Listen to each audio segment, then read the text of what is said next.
Thank you everyone for joining us today for the Treasury Committee meeting.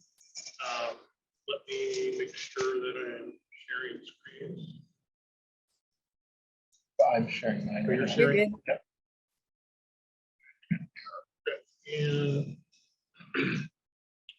let's see, online we have Alexis Rosa, Andrew Hart, Chris Hunter, Mr. Nichols, Jasmine Rivera, Andrea Clark, and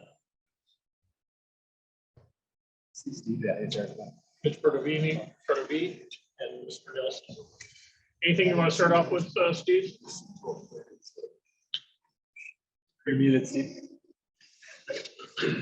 Well, Aaron Fukuda is down in a meeting in Fresno today, and so we met with him on Monday to go through the agenda, and I just handed off to Matthew. Awesome. Yeah. So the big items for today are to address some of the open questions that were identified in previous meetings, to start talking about some issues that were raised in the previous meeting, in particular, number 4, some accounting rules, and then just give you an update on work that was done between the last meeting and this one. In terms of, you'll recall that the last meeting, we actually presented a draft of 1 really important and 3 important legal documents that the legal team put together. And the one that I really want to draw your attention to is the rules and regulations document. And so these are currently available for review. And so we're hoping to get comments back imminently so that we can start updating those. And so at the next month's meeting, we'll be bringing back all of the comments and suggested edits that you have provided on these documents. Now, right now, I'm going to pass it off to Craig so he can show you again where these documents currently reside and how you can go about providing feedback. Before we proceed, if I may add. Please. So are these being sent over to the council for each of the GSAs as well for their review and perusal? So these were actually generated by the council for the 3 GSAs. By the 3 GSAs? Yeah, And and by Valerie, and then the other councils had the opportunity to edit, but not sure to what extent they've actually done. yeah, so this is their work product. Do you need me to stop sharing, Craig, in order to open up the Google? Yeah.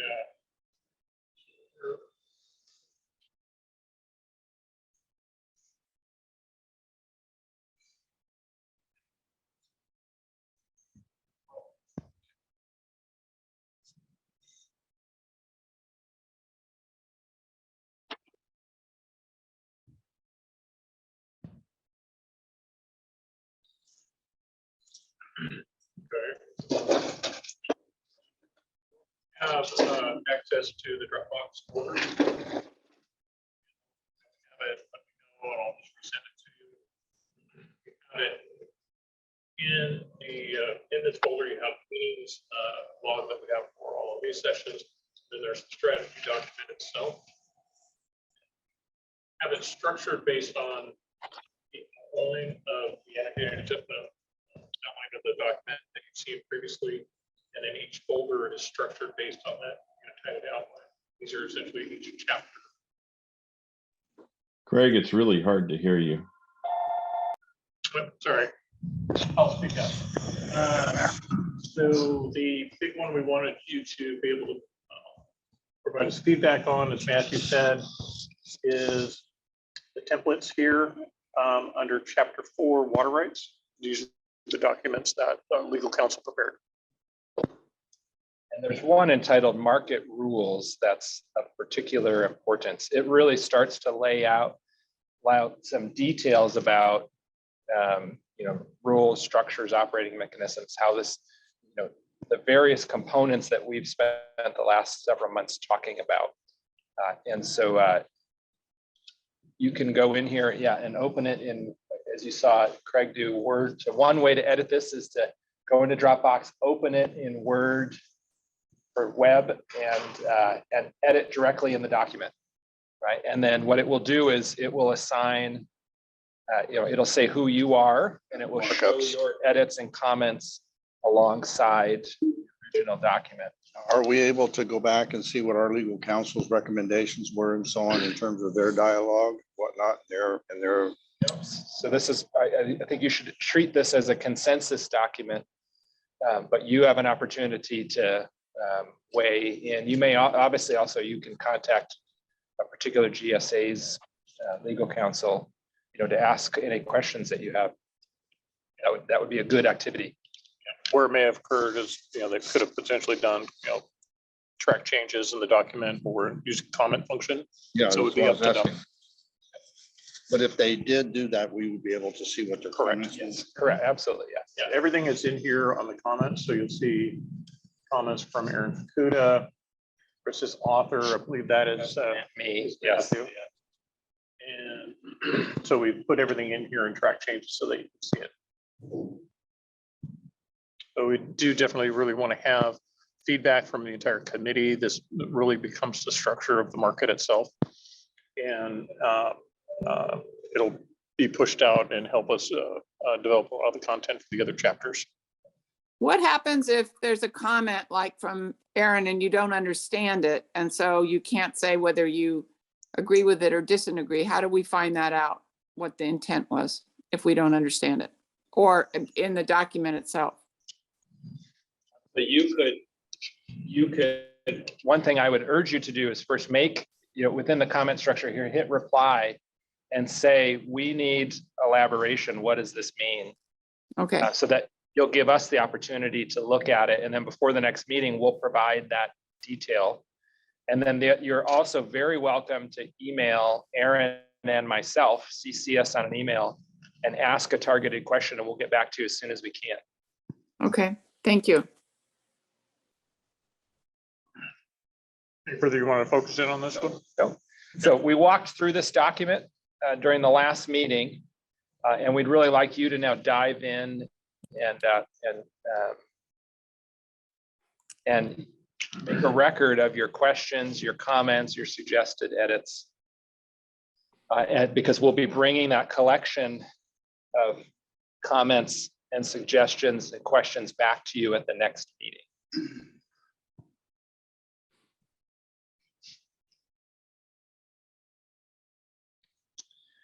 So that is the rules and regulations legal document that he just had open. There's also a participation agreement and a draft participation agreement, how people would enroll in the market, and a draft resolution for adopting this version 1.0 market in there. But the rules and regulations is really the most substantive one.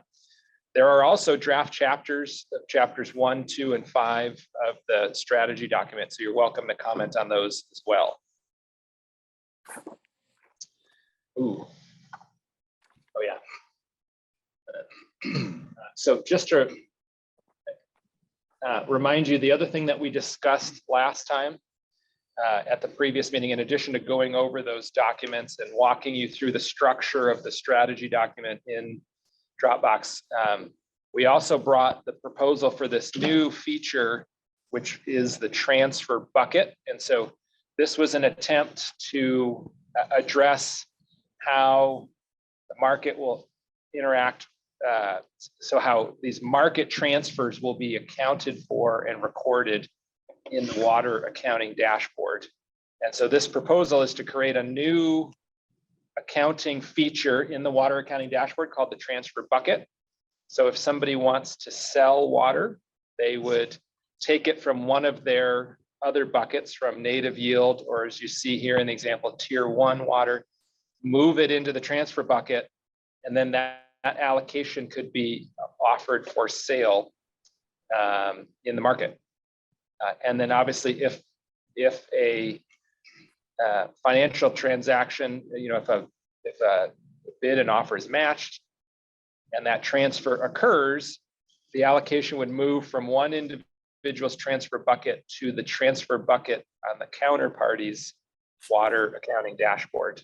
And so this slide that you see right here is available in the presentation deck from the January 24th committee meeting. So you're welcome to review that. And again, we encourage questions and suggestions regarding this, but so far the feedback has been pretty positive. And so I'm bringing this to your attention here just to remind you that this was one of the important things that we talked about last month. Any comments or questions about this? Yeah, I have a question. So let's say I'm putting a transfer in and so my water is going to go to the transfer bucket. If I decide that I've changed my mind, then it automatically goes back to that tier 1, or does that water stay in the transfer bucket? My understanding is that first of all, it could stay in there. It could stay in there for more than 1 month, but you can at any time manually move it back to the bucket that it came from. So if Okay, it was tier 1, you can put it back in the tier 1 bucket. okay. Great question. What about water going from one party to the other? It stays at the same level? They can't identify it as Tier 1 over here, right? Yeah, so it generates the way we've talked about this up to this point is that it generates, once it goes into the other person's transfer bucket, it then goes into their yellow bucket, which is the groundwater credit. Right, so that's what we've discussed up to this point.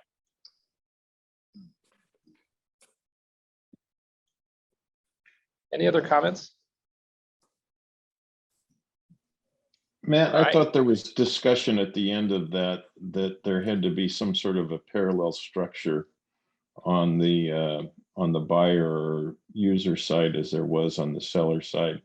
It sounds like you decided in the draft not to do that and just put it in the yellow bucket.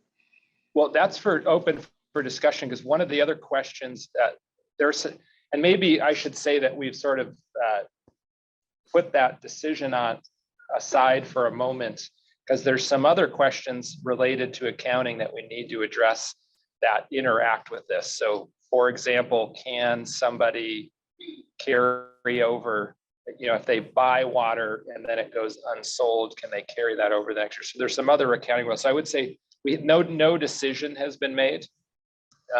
And I'm happy to register that comment again, that we should consider a parallel bucket structure on the other side.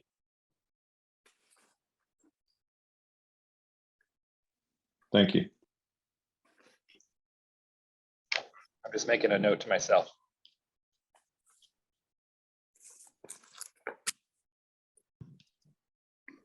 All right. All right, so now moving on to today's agenda. So there's an update with regard to so we had identified a series of geographic limitations in order to mitigate adverse impacts of transfers of groundwater pumping.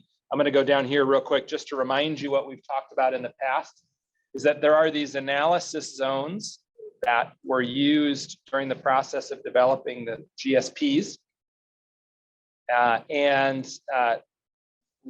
We had talked about using these boundaries, these existing boundaries, as geographic boundaries with regard to restrictions on trade. And so just to refresh your memory, we had imagined that groups of analysis zones could be aggregated and transfers could be allowed across that larger area, that group of analysis zones. And we'll put aside for a moment the transfer restrictions within two of the GSA allocation systems. There might be exchange rates applied based on the existing allocation system, but we had, at the 30,000 foot level, we had imagined you could allow transfers between analysis zones.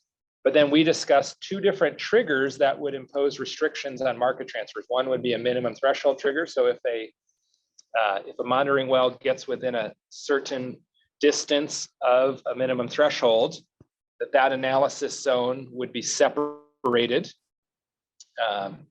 or if the small municipal well in a disadvantaged community got within a certain feet of the bowl, that analysis zone would be carved out from the group. In the case of the disadvantaged community trigger, trading would cease. In the case of the minimum threshold trigger, that analysis zone would not be allowed to transfer any additional pumping into the analysis zone from outside. So that's the basic summary of what we discussed previously. You'll recall that there's a challenge in that many of these analysis zone boundaries just followed, for example, might have followed a groundwater elevation curve. So they were not based upon actual parcels, and which is obviously the unit of analysis for the allocation system. And so an effort's been undertaken by the engineering team to alter these so that the analysis zone boundaries conform to parcel boundaries. So one of the updates is that there has been a preliminary, the engineering team has completed a preliminary analysis to move those, but there's just two, we can't share it with you today because there's still two anomalies that they're trying to address. One was actually parcels that were split by, I believe it was GSA boundary. So there was, It's the regulated subbasin boundary. So the subbasin boundary follows, the defined boundaries of the basin itself. And a lot of those boundaries never considered parcels. So we have parcels that are split. so again, a parcel that's split in half, or in some cases, it might even just be a small area that's inside a large area that's outside, in particular on the east side of the subbasin, I believe. And then the other anomaly is that there are fee title parcels, these really long, could be a ditch, a really long parcel that just created some challenges with the algorithm that was developed to get the boundary to clip to the parcel boundary, right? And so there's just, they're implementing that algorithm is challenging with these really long fee title properties. And so that's a technical problem they're working through. And so we hope to have this revised analysis zone map to you the next time that we meet. And so for clarification, then I'm going to put that map back on there. So at this point, then there would be, in your recommendation, there would be no problems moving water, barring a community or, a well or some other adverse impacts. Anything within each particular zone that's outlined there? Is that what I'm hearing? Yeah, so for example, if let's take the mid-kaweah as an example. A parcel in 24 could buy water from 25 or could sell water to a parcel in 25, right? Initially. Okay, so you're talking about it can go to a neighboring. Well, it could even go, hypothetically, it could go more than one analysis zone over, as long as the minimum threshold trigger has not been pulled, and as long as So the recommendation is that you can go as many as two. there's So far there's no limit. restriction. So I could take something in that northern Brown area, that Delta View area, and in essence buy rights to pump more water down at the very southern tip. Well, not necessarily, potentially. So the engineering team is going to make recommendations based on that initial grouping of analysis zones. And so one potential recommendation could be that there's no limitations initially, or it might be that, for example, in the East Kaweah, there's that northern portion and the southern portion. So there is a recommendation hasn't been made yet. Do you have thoughts about that? Well, my thoughts are, the effects that are going to be felt by the neighbors of the person who's pumping more water, who acquired his water from somewhere else and has all the right to do that, but he's going to certainly affect, especially on the eastern part there where they don't have a hell of a lot of water to begin with. And all of a sudden you're saying, well, I can pump all I want. My well's deeper than yours. It's too bad yours is sucking air or going to be sucking air, and you're not a disadvantaged community. So, go pile rock, because that's what they're gonna do to get the water. Well, for now, the market is going to be contained by. I really struggle with the concept that what we were trying to do was start small and see how it worked. And now I'm hearing we're just going for the gusto and then we're going to have to change everything again if it doesn't work. I am really opposed to that. Yeah, and so, but you shouldn't interpret anything I've said to mean that we're going for the gusto. I'm actually just trying to express humility in the sense that we have not made any decision whatsoever, right? And so that is open for discussion. Absolutely. And I'm gonna reflect on the meeting that I just attended on Monday with the Greater Kaweah. And our thoughts are, we're going to keep this as very tight until we have better numbers. We don't have good numbers. We want to keep this as tight as possible. And for the most part, just within our own GSA, we don't even know they're going to traverse lines. So that's where we stand. Yeah, version 1.0 of the market is going to be specific to the GSA. The analysis zones would be defined by the engineering team, consistent with how that GSP has been set up. And who is the engineering team at this point making these? It's going to be Provost and Derek Williams and Associates, or not Derek Williams, Montgomery. And Soapy too, the other thing too is the reason I used the words I did too is I didn't want to say anything that implied that there would be anything that's different from the allocation system. And so this committee will make a recommendation, a specific recommendation on what that grouping is, informed by recommendations from the engineers. It is currently the case that East and Greater Kaweah do allow transfers more than one analysis zone. So our market rules can be even more stringent than that, but that is currently allowed. Those transfers are currently allowed under those two allocation systems. Yeah, I have a real problem with that. And I know that from looking at other trading situations. And I really think that we've learned from other times this has been set up, start small and expand later. So I don't agree that the GSA should do it. And I also think it's interesting, and maybe you can help me understand the decisions. I would think the engineering company would be giving us options and concerns and things they think, not making the decision. Is that correct? That's 100% correct. Yeah. So they will give us thoughts on what things we should consider when we entertain a decision like that. And they might say they should give us information and perhaps even objectives that we can use to help us make that decision. Okay, thank you very much. You bet. Hi, I just want to add that I also recommend that we start off small, especially to identify and respond to any negative impacts. You bet. Thank you. Well, in fact, as it relates to the disadvantaged community trigger, we have another option to bring to the group as well. So we've definitely been giving. There's no doubt that those efforts to mitigate third-party impacts is a central goal, right? If we go back to our guiding principles, it's critically important. So one layer, and I don't remember the origin of this, if this came from Aaron or somewhere else, but one additional layer. So we have, as we discussed previously, if a particular analysis zone hits its minimum threshold or gets within a certain distance of its minimum threshold, right, it would not be allowed to trade with other analysis zones.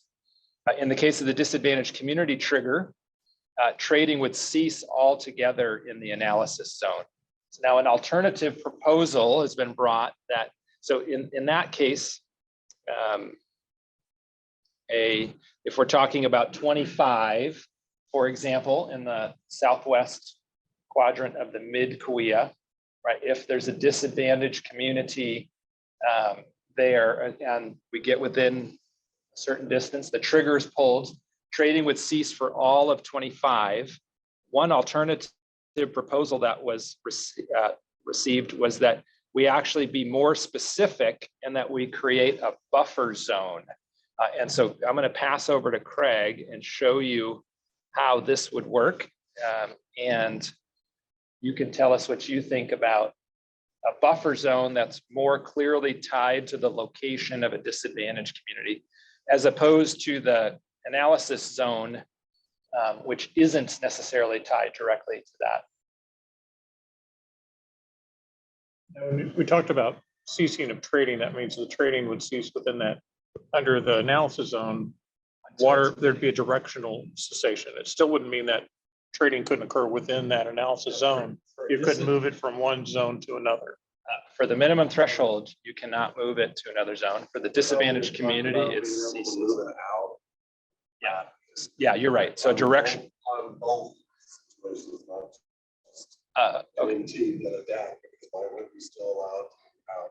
Okay, so let's, I'm very aware of the directional restriction in the case of the minimum threshold trigger. The reason we had discussed a cessation of trading in the case of the disadvantaged community was to create incentives to mitigate the issue, right? That there would be a mitigation plan, and that then water users would have an incentive to improve the situation.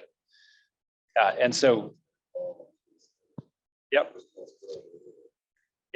So, talk, So one of the other options, After that. here, and we talked, I'm sorry, Sophie. We couldn't hear that or comment when we were online. Sorry, whatever was just said. He said that will fall to the GSA, to the mitigation issue. yeah. So under the kind of the approach that's been discussed is that if there's a trigger pulled in an area, the one option would be to have a review committee be the ones that do the assessment on, well, what's the cause of it? And what's the potential reaction to it in terms of how the market moves forward. So when you talk about that big analysis zone, you probably still have to have some kind of action, because there is a triggers being pulled, and you need to make some sort of action in order to address it. One other option that we've considered is, because of the structure of all these analysis zones, what if you're right on the border, and how does that relate into if it's adjacent to the other analysis zone? So what if you applied a buffer of, say, half a mile or a mile against where the trigger occurred? And then that becomes the area that gets affected under the market. And so like if you used Okieville as the proxy, you could put in, say, a half mile buffer on there.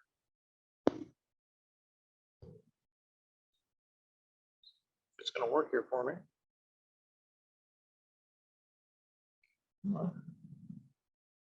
Had it work for me.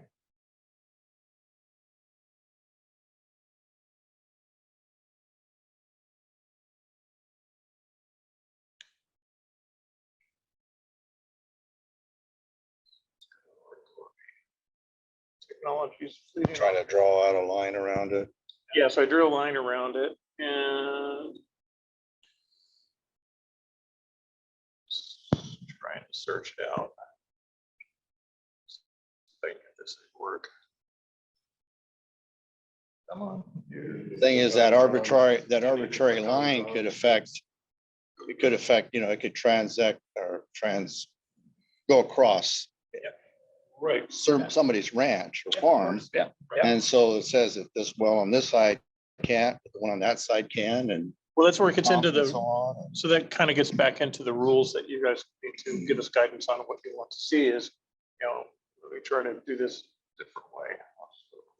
For example, it could be a 1 mile radius of the well, right? The disadvantaged community's shallow municipal well. And then you do need a rule. If that 1 mile buffer crosses the parcel, is the entire parcel included in the restriction? That's a decision that needs to be made for sure.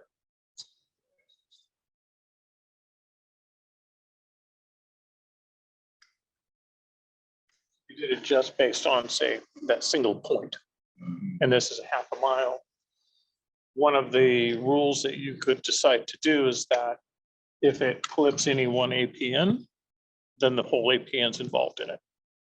And then the review committee is the one that does the reaction of, well, what's happened? What's the potential direction? The assumption is the directions of the flows coming from in that kind of southeasterly flow, but you still want to confirm that.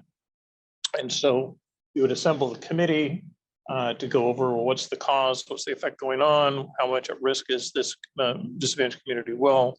and what are the potential mitigation actions that you would implement. And then that committee would make the decision on how to go, what to do next. You said southeasterly or southwesterly flow? Southwesterly, sorry. That's the traditional gradient.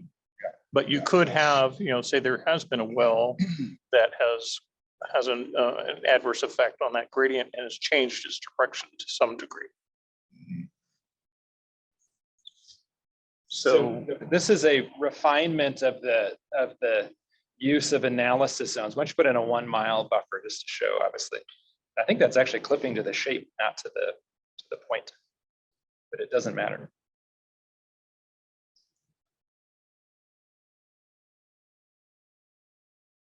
So do you have any thoughts about, there's sort of a coarseness to the use of those analysis zones? And the proposal was brought to our team that in the case of the disadvantaged community, we might use a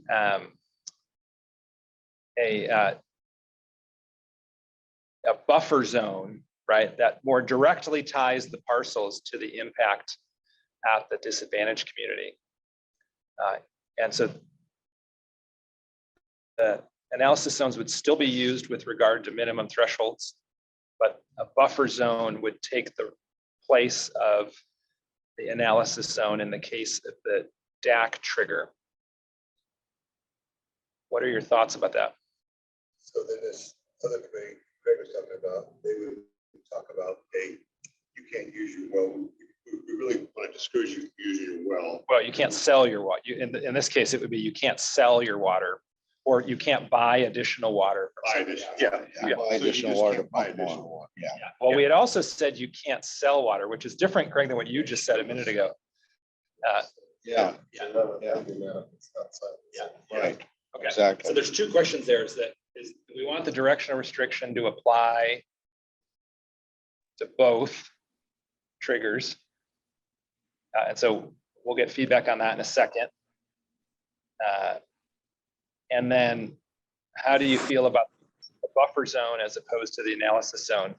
And then what would happen here obviously is that the engineering, so with input from this group can weigh in on what are the critical disadvantaged communities we're protecting, right? The engineering team would give us the location of the wells and we would put a 1 mile, for example, buffer around those. Well, I think just because of the logistics of acting on something like this happening, I think the default should be that you automatically generate say like a 1 mile radius, subject to review by the engineering committee for modification. Right. To me, it would make more sense because then you have something, okay, we have a trigger, boom, okay, stops all this. People could come in and appeal, but then it'd have to go before the engineering committee that says, okay, yeah, it's really not going to affect it or whatever. Okay, or maybe we need to expand this or something. But I think you're better off going with something that's kind of pat first, and then if you're going to involve engineers and everything else, and then you can get into some pretty expensive things as well. And it may be that decide that it's not worth it. I have some experience with the East Thule GSA. I have a individual who came to me and said, this guy just put in a huge well and putting all of this citrus in. Our wells aren't deep enough and they're putting their well at 4 times our size. So I went to Rogelio and he said, well, I have to go to the county and then the county has to go to the engineers, and it's now been 2 months and there is no settlement on this at all. So it says to me that when we put in many layers of who has to review it, when and how, nothing's happened. The guy's got the well in and no one's asked him to do anything. County said he could put it in. There was no analysis to the 5 areas right around him, and they're figuring they're going to be out of water. So I think that we have to streamline it and make sure that if somebody has a problem, there's a place to go. And if it's the engineering department, I just hope that they can make the decision. So that's my concern. Thank you, and let's table it. We'll actually introduce this concept of the review committee a little bit later in the agenda. This was something that's in the draft document that Valerie produced, that the legal team produced. So here, my assumption is that these are rules that are agreed to and that water market participants would agree to abide by as a condition of participating in the market. And if one of these triggers is pulled, the restriction is imposed, period. Right. Let me get clarification on this, though. We're talking about water that can be transferred, not the right to pump. Correct. Because as long as that guy who spent the $250,000 to drill that well, and he's only using that water which he's entitled to use, he should be entitled to use it, regardless of the effect of the neighboring communities. Because, he still has that right to that native supply, just like everybody else does. I would set that issue as being outside of the purview of this group, right? We're really talking about rules for transfer. Understood. And as long as we understand that we're talking about transferring water, for him to be able to buy additional rights outside to bring it to allow him to pump more water, that's a different story. Yep. So Matt, as a starting point, what I understand this is the recommendation to be looked at is the size of the buffer zone, the shape of the buffer zone, and then whether or not the two questions within that buffer zone, could you acquire more pumping credits, which the answer would probably be no, because that's what would have impact. And you also said whether you could actually sell pumping credits to some, adjacent area with it's in the same zone or across the zone. And that seems to me that question should be yes, you should be able to sell that, because if you're not pumping in that area, it seems that the affected area would be improved. So by not allowing that to be transferred to 2 or 5 or however many miles or across whatever zones we're talking about, you would actually be impeding the ability for this zone to be improved. Right. And obviously the directional restriction would say you can only sell to another region that is above the minimum threshold and Right. it's not impacting disadvantaged communities. So for that one, does anyone disagree with Chuck's comment there that that the directional restriction should apply to both triggers, that you can always sell because transferring pumping out of that affected area would be beneficial? Okay, great. Noted. And I think, Right.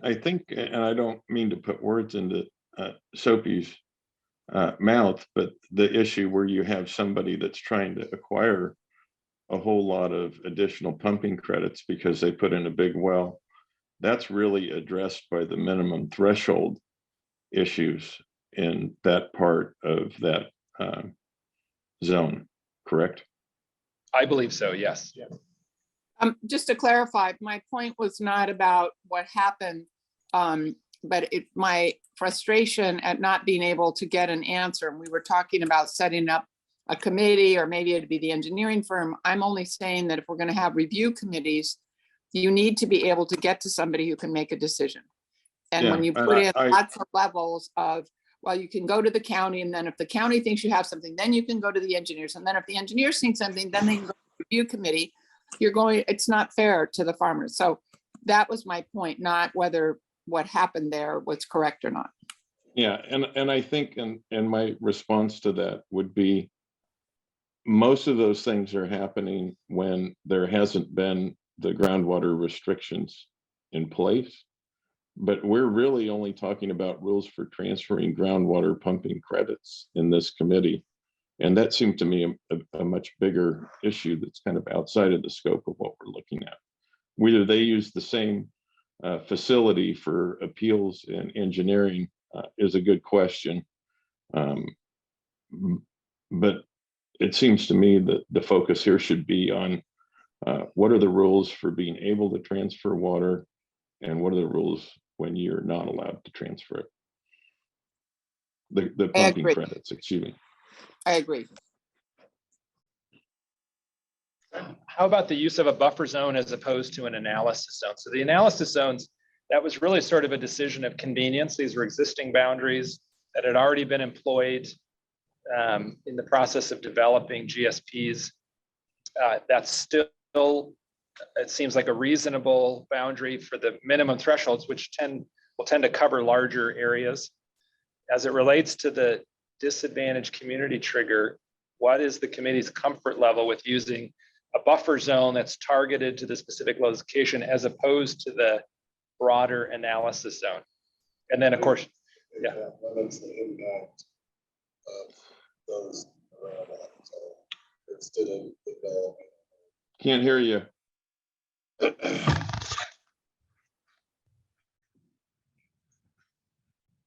It's gonna limit the damage to those affected in that zone. If you make it in a buffer zone, will be much less restrictive or hurtful to those in that area that would potentially have a larger restriction if it was an MT type restriction. And I think realistically, you could probably have your engineering team, and I would recommend your hydro team, maybe preload a recommendation on those buffers prior to anything. Yeah, the vision is that whatever these boundaries are, they will be set.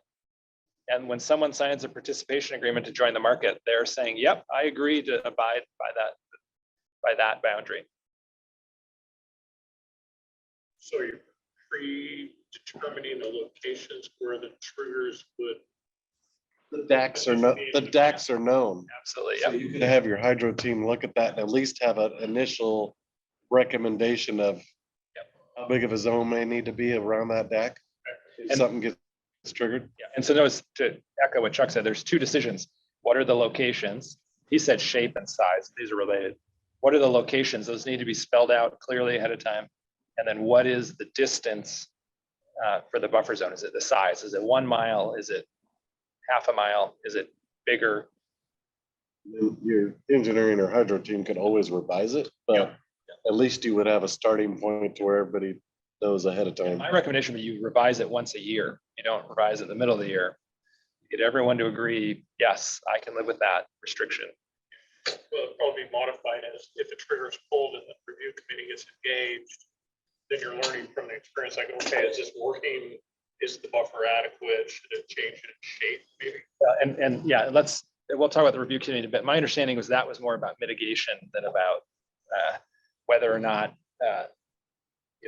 what the right size and all that was. So then is the market then just the footprint of the GSA, or is there still analysis zones in the market? So there's analysis zones for minimum threshold. There would be analysis zones for minimum thresholds.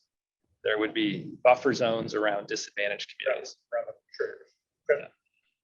Yeah, I think, Matt, it is important for the committee to see what this looks like. Is it a piece of Swiss cheese with the small holes or great big holes, and how many there are? Yep. And one of the other questions that you asked was, do you just do a mile or do you use parcel numbers? And the answer to me would be that it should go by parcel numbers for the most part, but I think there needs to be a little bit of probably leeway in that. If you had a parcel that 80-acre parcel that had 1 acre inside it, to affect that entire parcel would not be good. And by the same token, if you had a parcel that was half in it, somebody can just acquire more pumping credits on what's outside, and more than likely the well or wherever what's in there is going to be used to draw down that additional water if they acquire more pumping credits, and it's going to disable the purpose of the buffer zone in the first place, if all that makes sense.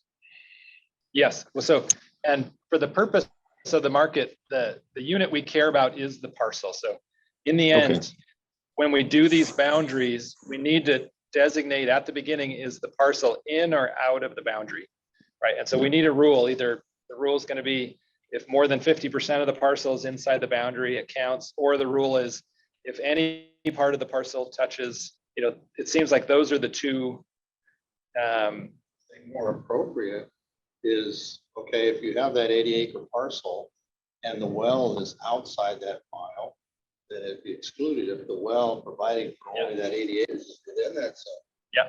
Then it's an in. Yeah. So it's, You 50% of the, if you're gonna put a value on scoring, should be, where's the well located? so it's interesting you say that, because that was exactly the discussion we were having with Aaron on Monday. Because that's how it works in Fox Canyon, where I've done so much work. It's the location of the well always. But what's different there is we allocate to the well. His point was, well, we're actually doing ET. We're allocating ET to the parcel. And so I wish Aaron were here to represent Right, that. and I mean, you can have a 600-acre parcel, Right. on APN, 600 Yep. acres too. Yep. And so. Yep. You could have multiple wells and so on. So again, though, I think you should appropriate it, be predicated on what, if it's only one well, Yep. but if you have 4 wells on a 600-acre piece, one of them is affected and the other 3 are not, I don't know that I would include it. Yeah. So we need a rule. The bottom line is, for the first year, we need a rule. We need to pick one, and then we can evaluate at the end of the year. So what's the length of the buffer? And then how do we decide if a parcel's in or out? And getting back to Chuck's question on whether or not it's Swiss cheese, what I'm trying to open up here and see if it'll work is the census designated places on yours disadvantaged community viewer. My thinking is that's probably the best proxy to start with. We have that, because if you go by the census tract, most of the entire county is disadvantaged community, the way it blocks everything out. So you kind of have to go to the census designated places. So that would be my starting place. Yeah.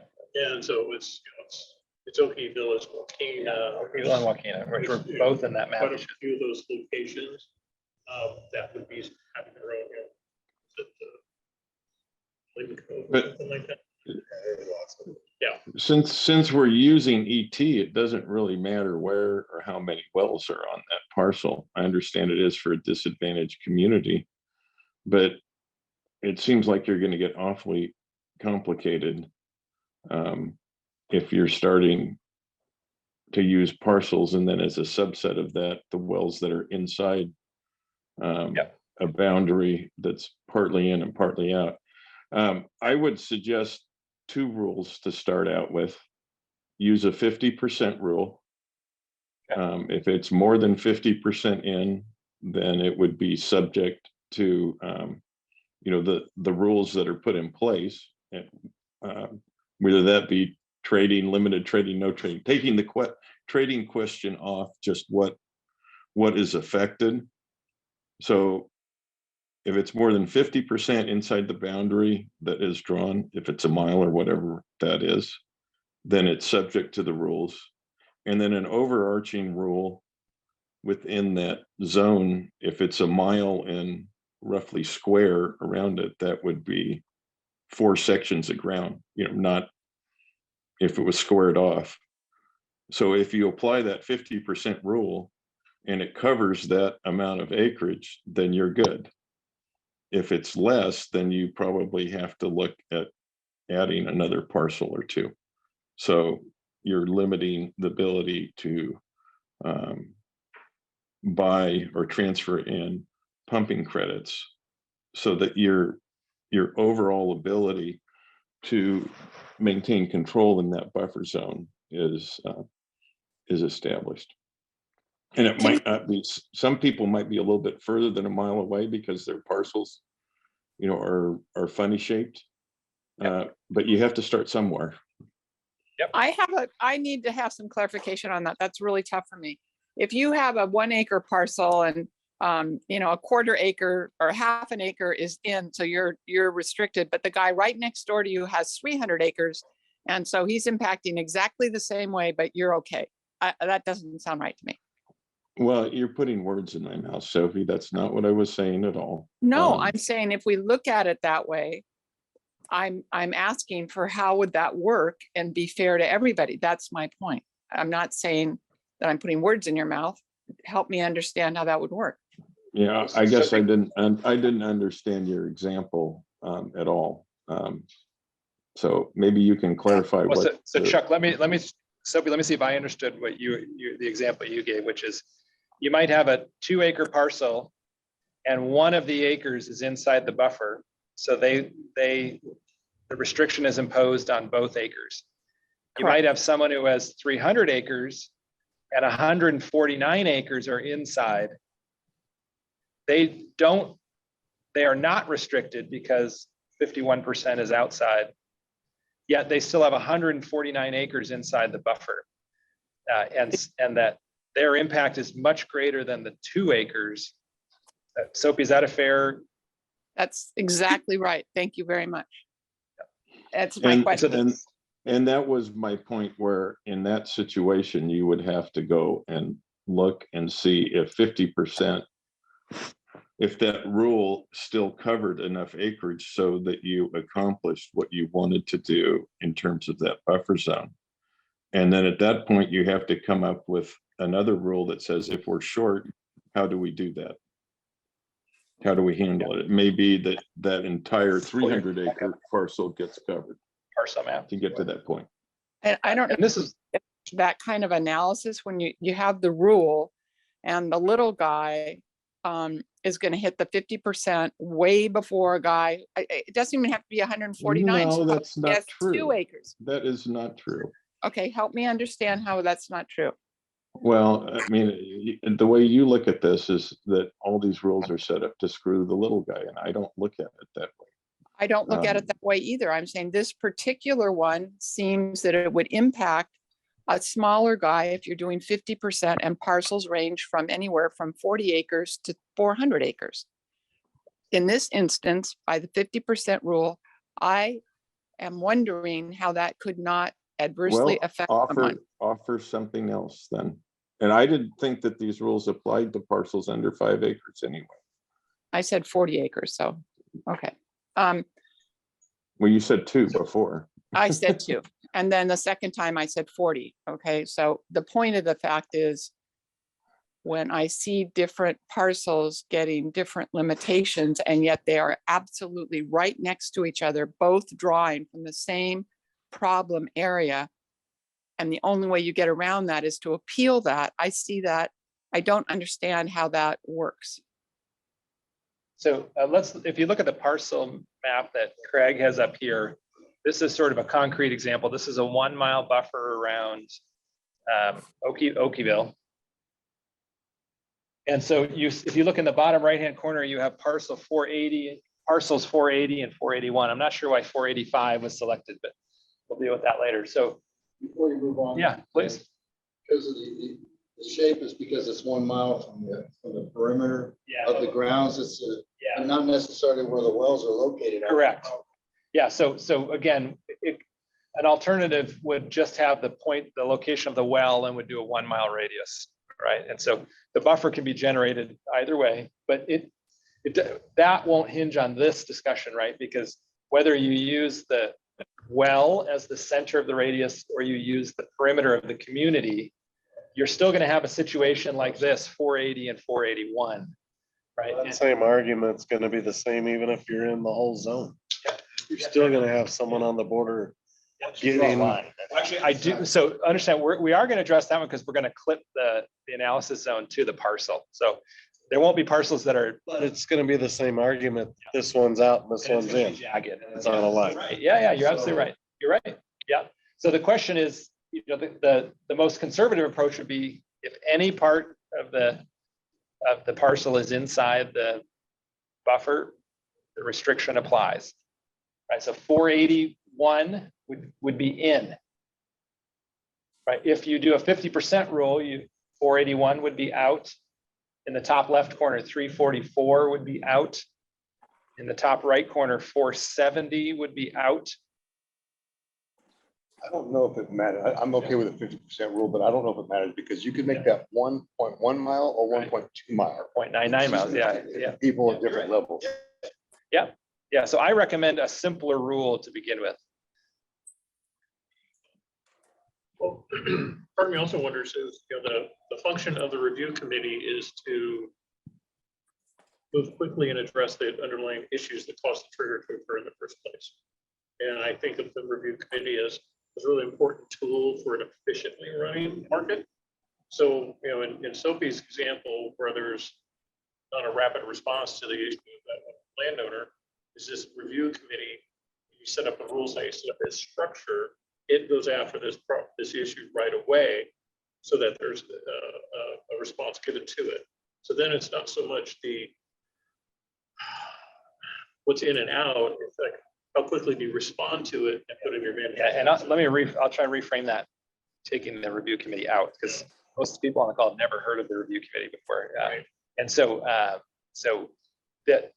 remember when we originally talked about this, the idea was to create strong incentives to mitigate the issues so transfers can resume, so the restriction can be withdrawn, right? And so in that regard,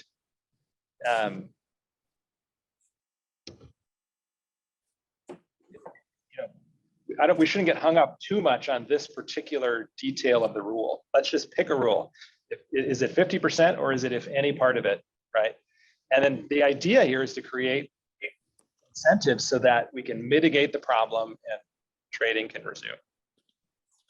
Well, what I'm hearing you say that's not being said is, Yeah. okay, if those neighboring farmers and so on there, if they really want to be able to trade and deal with their water, they're going to go put their money together and dig that community as well, so they can get on with life. Possibly, maybe drop a bowl, maybe, yeah, I'm not sure. It might actually be that the example here is in mid-kaweah. It might actually be that TID does some recharging, right? So there's a number of ways to mitigate. Yeah, that works if it's a quantity issue, but not a quality issue. And Good point. if it makes more sense to get things back to normal, then the rule should be if it's touching any part of a parcel, I guess. Which is how you have anything with a number on it here would be part of that zone. And I like that from just the simplicity analysis, is we don't need a GIS team to tell us if it's 50% in or out, right? It's clear. And you have a lot of these to do, so that makes it simpler.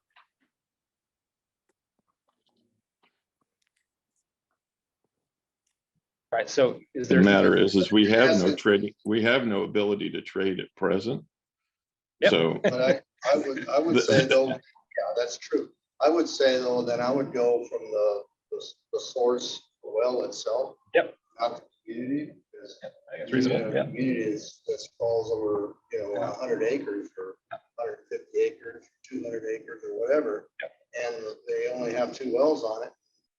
And so the guy 3 miles away is affected. And why is that? Because the community falls in his direction, and then he's got, contiguous ground. It's all 1 APN. Yep. And so all of a sudden you're, and so I think you're better off just going, say, 1 mile from the affected well.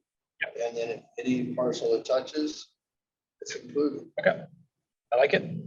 And then our goal will be next time we meet, I heard Sophie at the beginning say, it would really help if we could look at this stuff. What does it look like? So we need to get a designation of the disadvantaged community wells. Where are they? And we can show you, and what Chuck said, is this Swiss cheese or is this just a couple? So our goal will be to have that next meeting 1 month from now.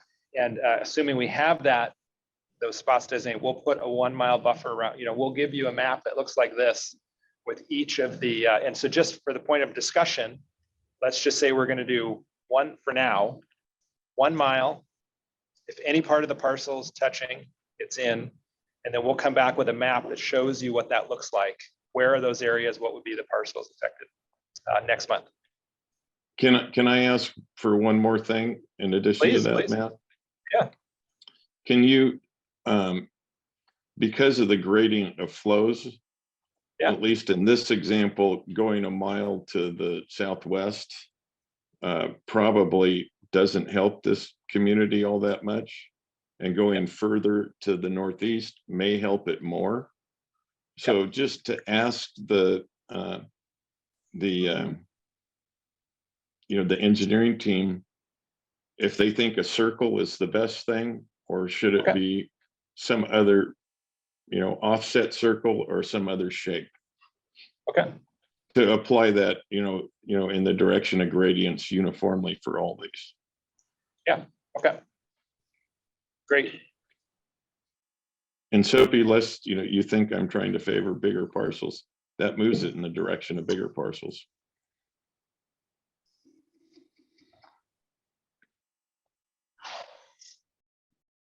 So check if it was based on gradient, it was kind of essentially oblong.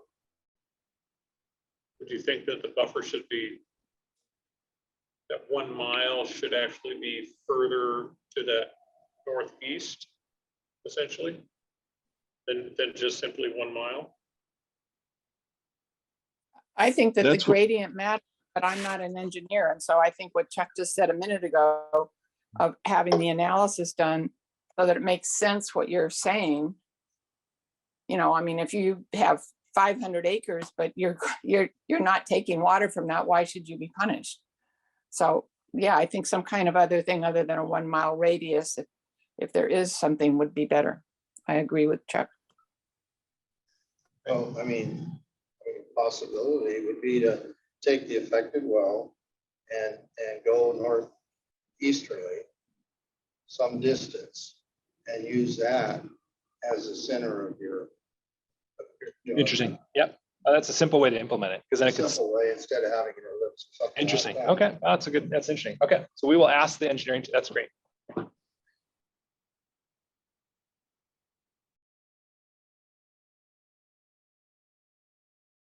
Cool. All right.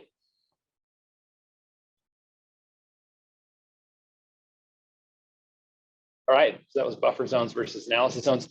And I just wanted to mention, in terms of definition of triggers, so we just mentioned, we will ask the engineering team to put this map together. So where are the disadvantaged communities? Where are the wells in those communities that we would be monitoring? We also, we need to make sure, we asked this question on Monday, and Aaron said he thinks it's the case that every analysis zone has a monitoring well in it with respect to minimum thresholds. But that's something else we hope to bring to you, is where, for the minimum threshold trigger, where will it actually be measured in each analysis zone? And so that is also work the engineering team is working on, but so far they have been working more on the redefinition of the boundaries. And so we hope to bring that to you next time. We'll urgently ask them to work on the designation of disadvantaged communities so that this committee can look at it and look at it with respect to these questions we're asking about trading restrictions, and also look at it and say, is there anything missing, right? Is there a disadvantaged community that's been left out? Part of that's also going to weigh with the engineers providing a recommendation on at what level is the trigger set. You don't want to have the well dried out and then the trigger occurs. So they'll have to come up with a number that says, if the water levels reach this certain point, then the trigger occurs, and then there's the reaction goes forward. Yep. So there's predictability for those that are participating in the market and understand their risk. Yep. And where are we today relative to those thresholds? Yep. You bet.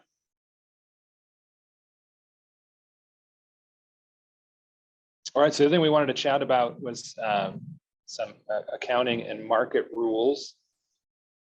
And so this one's come up. This came up in conversation last meeting. And this has to do with when we consider the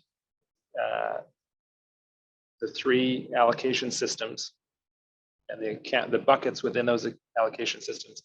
We think about market transfers. There is an issue raised by a CVP place of use restriction. So I'm going to switch over to a map. And I'm going to let, Again, I wonder, how is that surface water having any bearing on?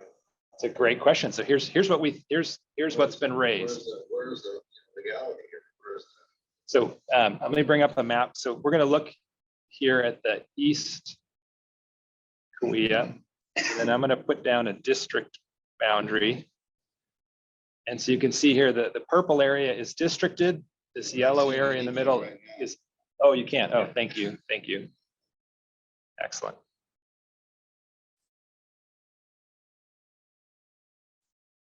So you see here that we're, if I uncover the, so that you can orient yourself. So here we are in the southeast corner of the Kaweah Subbasin, the East Kaweah GSA. And there is, the purple area is districted and the yellow area is undistricted. And so Craig, why don't you talk about the CVP place of use restriction and how that might interact? So on your 3-bucket strategy for your allocation or dashboard, you have the foreign water that is in that bucket is all CVP water, right? David, can you slide the microphone down? Sorry. So under the 3-bucket, you have foreign, salvage, and native. Foreign is your CVP supplies, right? CVP supplies for the Bureau of Reclamation has a place of use restriction. So if you're trying to market, for example, water that is associated with the CVP supply, under the reclamation rules, you couldn't transfer that allocation if it's groundwater associated with it out of the CVP surface area into a non-CVP surface area. What if there were water trades that occurred between entities and so on who had CVP, who sold that water outside their area, and then were reimbursed with Kaweah water, for example, pumped in, lifted out and so on, because we did a lot of that, Peoples and so on. You get pretty, the color of that water gets pretty mixed up. Yep. Gets pretty mixed up. And we have the potential, so we're mentioning here because we have the potential to mix it up even more. And so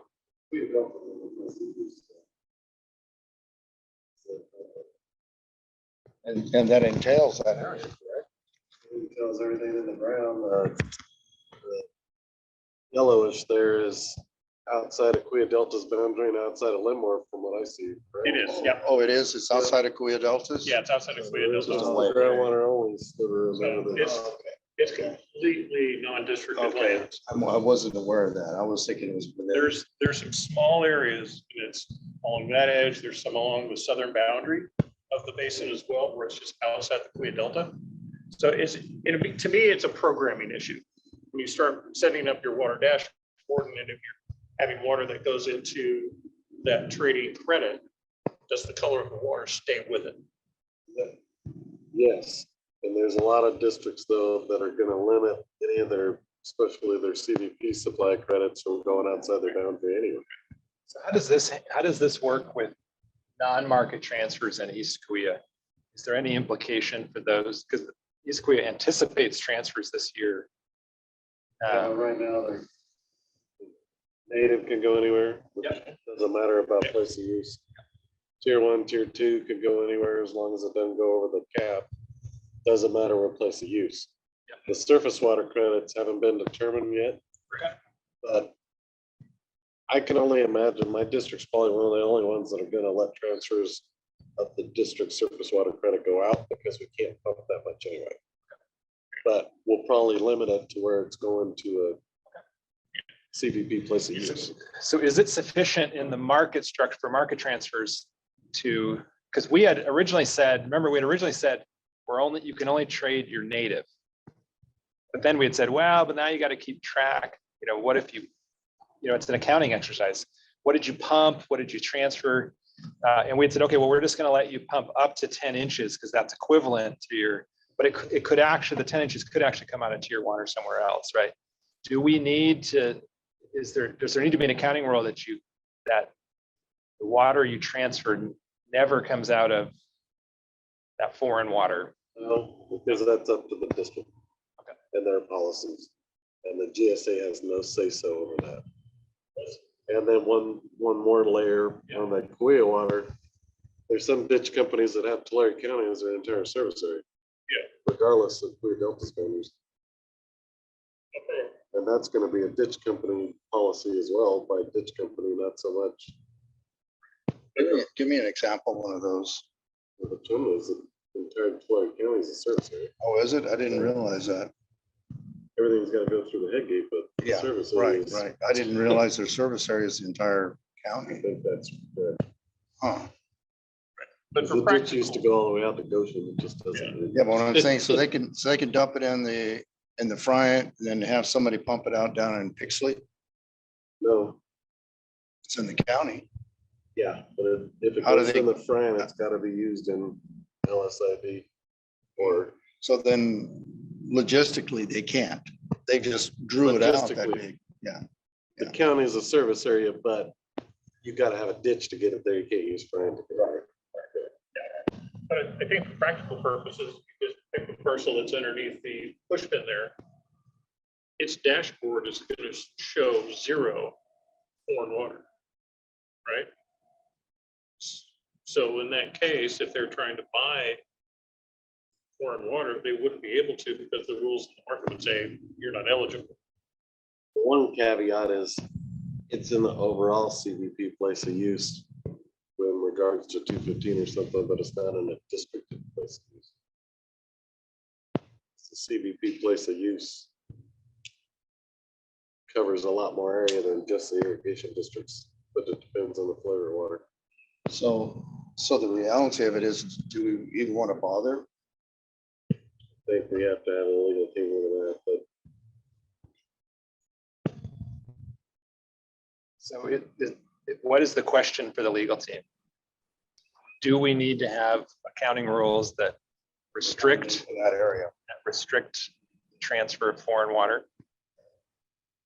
I would answer that and say no. The other question is there any areas where it can not go to? Okay, is there, okay, Not whether or not the district can make its own policies, it's there are any areas it can't go. is there any area that transfer water of any That was kind? the first thing that came to my mind. No, I would do it on the foreign problems. I mean, you could ask it on anything, but Is there any area that foreign water cannot be transferred to? So now, assuming the answer is yes, how do we account for those areas in the rules? I see what those areas look like, I guess, if the answer is yes. I think it's addressed at the dashboard. That's an easy on off on the dashboard if it says, no, you can't move that credit there. Turn off the switch. So what's weird though is, but what's interesting though is that where I anticipate this being a problem is that when you're using water and they're estimating the water use using ET, you're not telling them which bucket you're using it out of, right?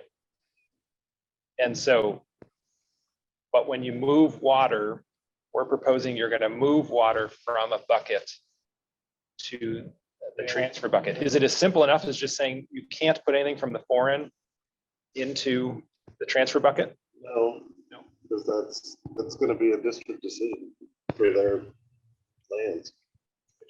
It just tells that landowner in that district area, if they're looking to buy water, the only thing they'd have available would be salvage and native.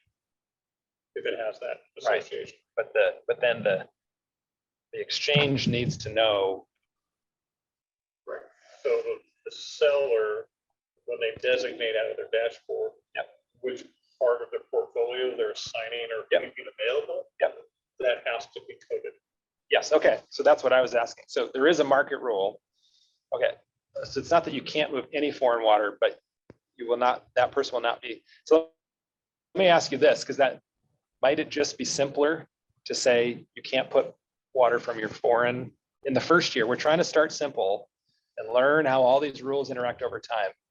Could it be a simplification to simply say, guess what, in the first year, you can't move water out of the foreign bucket? Because then we sidestep this entire issue and we don't have to worry about it. I think we first find out if it is an issue. and then we- Yeah, Okay. I mean, the rule has to Yep. be there eventually. Yep. It's just gets down to, do the software programmers, are they able to get it done for this water year? Yeah, and I think the answer is going to be, it's not possible this water year, right? Okay, sorry, so we'll ask the legal team and come back hopefully next month with a map of those areas. And your hunch is those areas exist, right, Craig? Okay, all right. I know where all the CVP service areas are. Yep. That's the whole. They exist. Yeah, I mean, Kaweah Delta covers a huge area, but it doesn't mean any of them actually get CVP water. So it does make the greater Kaweah, very large footprint of it would be eligible for that type of water. And it would still be consistent with place of use. So the other thing too to remind you is that is that the person participating in the market is not a parcel, it's a account in the water accounting dashboard.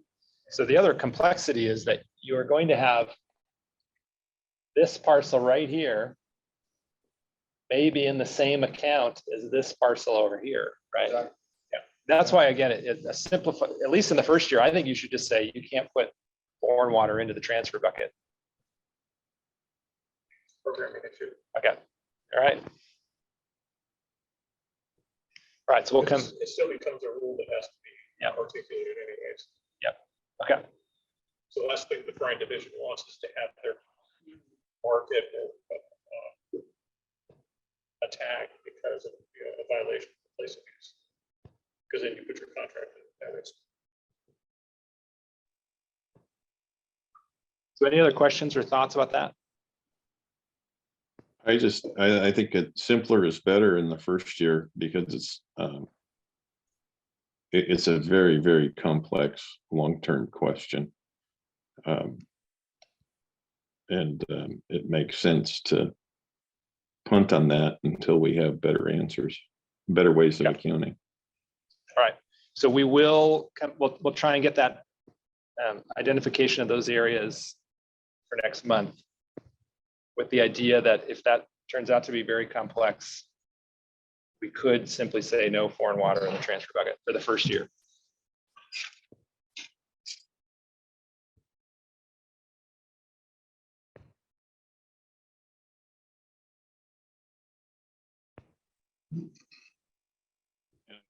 Craig, a follow-up to, or not Craig, a follow-up to that would be is if you did adopt that rule, could that transfer bucket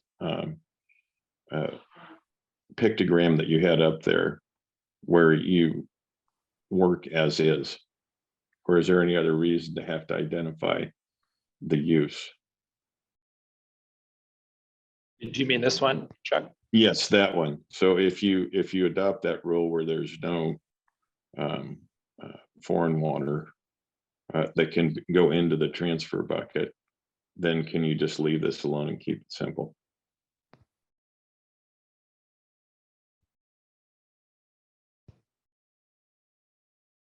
Yeah, I mean, you can do that, and, it's just that as the programming of the marketplace catches up with then all of the buckets become eligible. It's just a matter of tracking and counting of it. Yep, okay.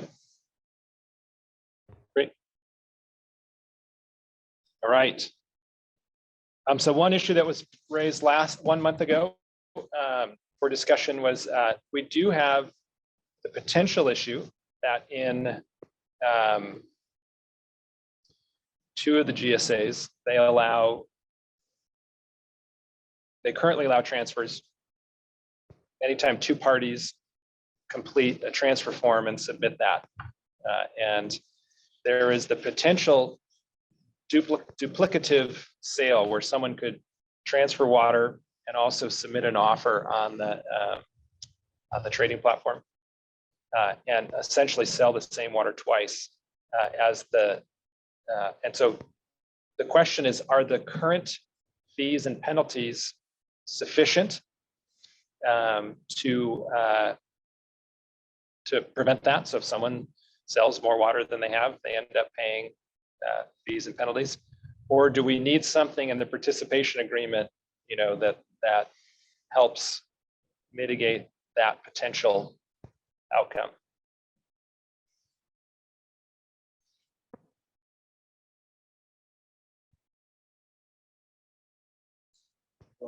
In our GSA, we have a lot of, this year, we have a lot of people who are taking out their walnuts.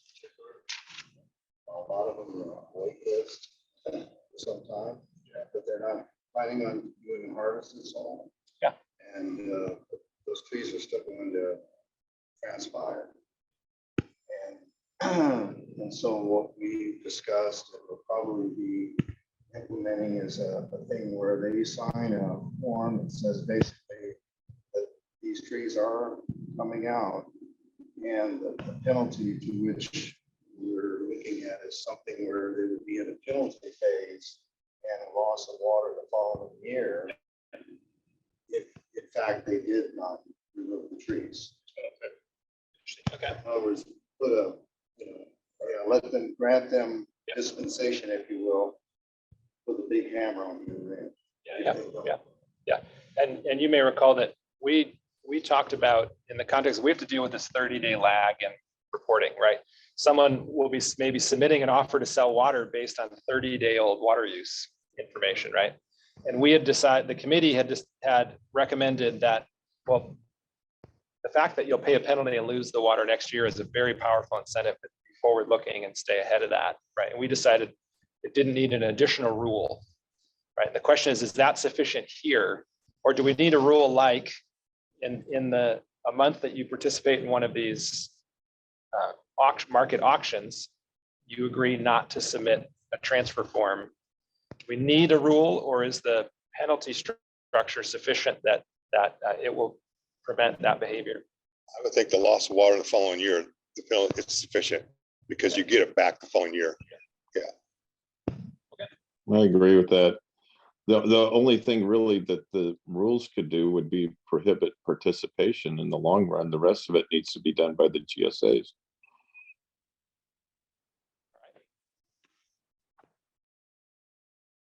So I like we're applying the same logic we did in an earlier situation, which is nice.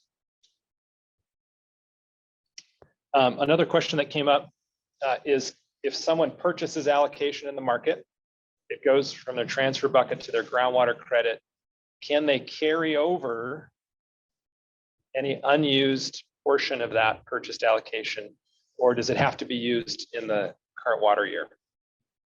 It'll depend on the GSA. Yes, do we want to suggest a rule or leave that up to the GSAs? I would say we have to match what the GSAs approved in their rules. Yeah, because different GSAs, some may have no lead behind, some may have a percentage of the. Yeah. East, you have to use it in the current water year, correct? Tier 1 or tier 2. Okay. Native, no. Okay.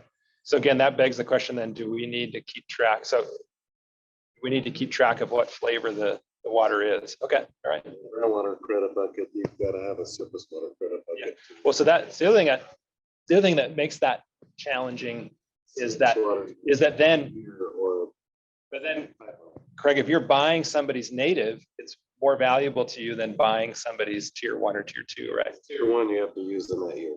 Right. The year of the transfer. Right. So the trick is how does the market price that? So it gets complex. Whatever the individual needing it is willing to pay is a fair price to him.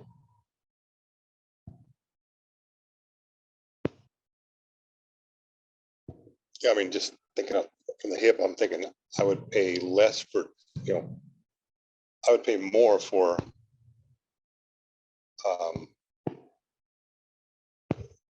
what's the flavor I'm looking for? Not tier 1, not tier 2, but the native. Carry over. Keep it longer. And you're not going to pay when you use it. Yeah. I mean, that's Well, just, I mean, the reality. doesn't matter to If the you discussion. were in a marketplace buying water, the likelihood is you probably buy native as a buffer, buy tier 1 and 2, and in your accounting, you say you use them first. And you can, that way you carry your native over Mhm. Yeah. to ensure that you had That's a good enough point. water. But you would, in terms of accounting for it, you would definitely wipe out your 1 and 2 first. So this is sort of the logic I was looking for in the sense that it simplifies it. Yeah. So the point is maybe it doesn't matter because then Because if you would if just you have say, the program, if you have it where it automatically uses off your highest level of water. okay, yep. So, Once it's back and you're part of the dashboard for the GSA rules, you get to pick and choose. Yeah. What you use it anyway. but Joe's point is it would be totally rational to just simply use the pumped water first because you can't carry it over, right? So in that sense, if a simplifying rule would be, no, you have to use the purchased water this water year. Because it's simple, the flavor becomes less important. It's easier to price the water. Recognize that people still have flexibility because they can debit that water first and retain their native, which they can carry over. The thing is, if they bought native from somebody else, Yeah. as long as it maintains that color of native, you know, if they bought native and tier 1 and 2, I bought so much from this guy, so much from that, et cetera. Well, these tiered waters are gonna go, those are the ones that expended first. Yeah, so the only challenge is But, that, isn't it that the reason that we're putting this in this transfer bucket, because that you will have that as a separate line item on your water dashboard. So if you buy any groundwater pumping credit, regardless of the source, not if you're selling it, but if you're buying it, that has to be used in that market year. Otherwise, you have to have 4 different buckets of what you groundwater credits that you purchased. Eventually, not just speaking of this 1-year pilot, it's gonna have to flow back into the same flavor. Because there's rules attached to that. Yeah, but for You're a not just 1-year gonna have deal, the why one don't you just, transfer bucket, unless we're gonna say you gotta use that bucket this year. But then why would anyone buy native? That's Because then you lose your ability to carry it. Exactly. but then the other one that I, especially in the early years, when there's just a handful of transactions, a buyer's is unlikely to even have the choosiness, oh, I can choose tier 1 or native, right? Because it's not like there's going to be dozens of offers and dozens of bids, right? And so again, as an accounting exercise, it's just simpler if the flavor doesn't matter as much, right? Well, the GSA rules are the flavors that matter. It's not that everybody's gonna go to the GSA rules. And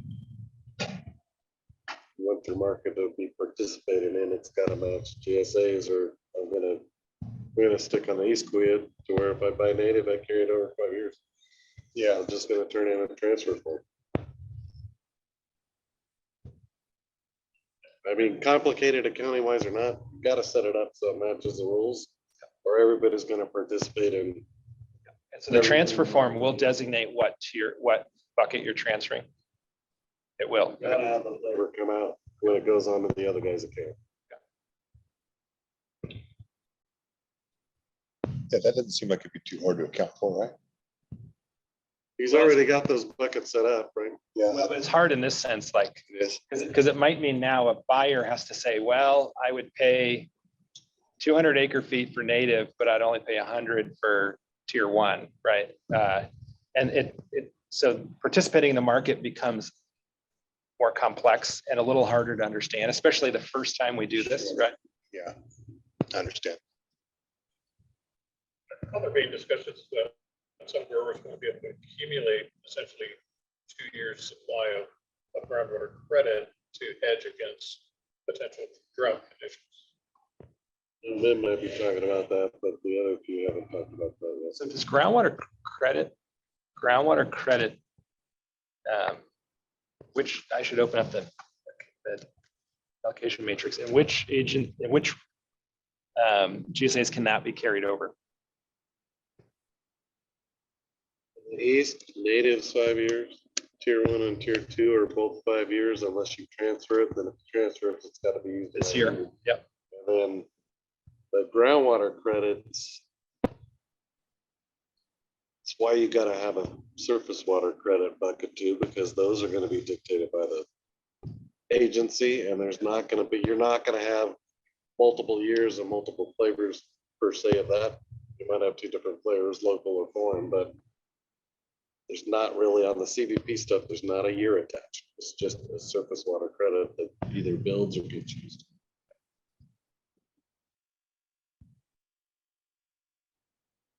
So thinking so how would a agricultural water user feel about a rule if I offer it for sale?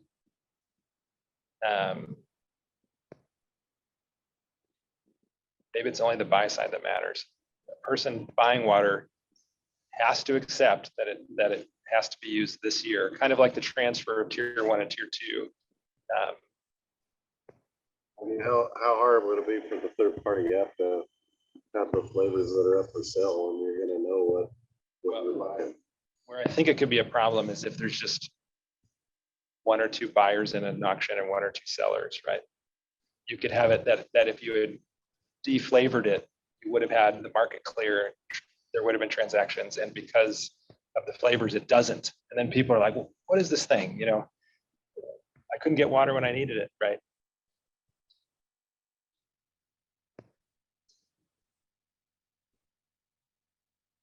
So there's also this issue that we hadn't, so what we really need to work on is the accounting, when it goes in the transfer bucket and it moves to someone else's transfer bucket, it comes out.